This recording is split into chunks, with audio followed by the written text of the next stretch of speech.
Well, the monthly unemployment numbers have just been released for May, and brace yourself. With more on what they look like and how Wall Street responds, Fox Business Network reporter Liz McDonald. It's not looking very good, Liz. Yeah, the futures are pointing lower down on Wall Street because job growth decelerated sharply in May, the Labor Department is saying this morning.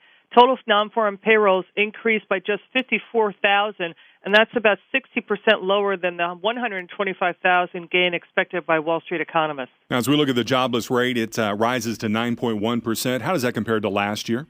It compares not favorably to last year. The unemployment rate did tick higher to 9.1% in May. Also up, that is up from 9.0 in the prior month. Economists had forecast that the unemployment rate would fall to 8.9%, but that did not happen.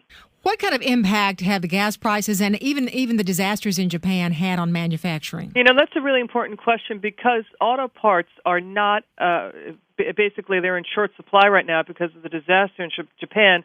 And economists are now starting to come to a consensus that did affect manufacturing growth in the last report. Manufacturing is coming in slower than expected. Manufacturing is an engine and a powerful engine of the U.S. economy.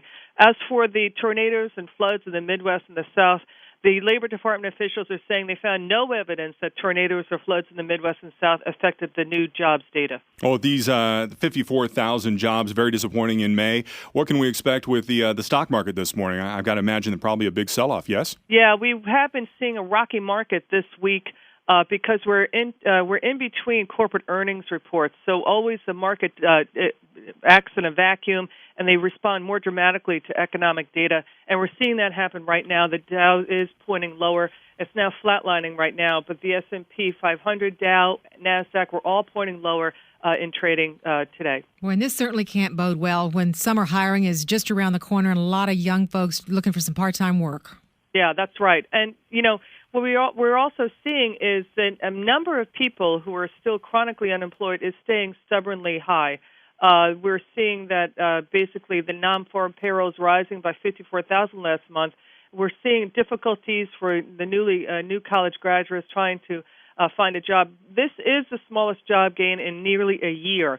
And so the separate household survey, which provides a jobless rate, as indicated, the jobless rate, the unemployment rate, is stubbornly high. There are almost 13.9 million Americans who would like to work but cannot get a job. This is not going to be good for the Obama administration when these numbers, because all of the spending will now begin. Yeah, that's right. And you're going to hear more talk of a double dip and, you know, who caused the crisis, who caused the financial crisis. Historically, it's very difficult for a president to be reelected when the jobless rate stays above even 8% or even 7%.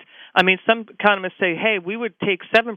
That's what France has had in their economy. So, you know, it's going to be difficult to get there. Well, that's really that's not a good sign when France is the lofty goal for the U.S. economy. That's right. Appreciate your time this morning. Thank you for breaking down those numbers for us, because I know that they most certainly are important and something we'll be talking about. Thank you again to Fox Business Network reporter Liz McDonald.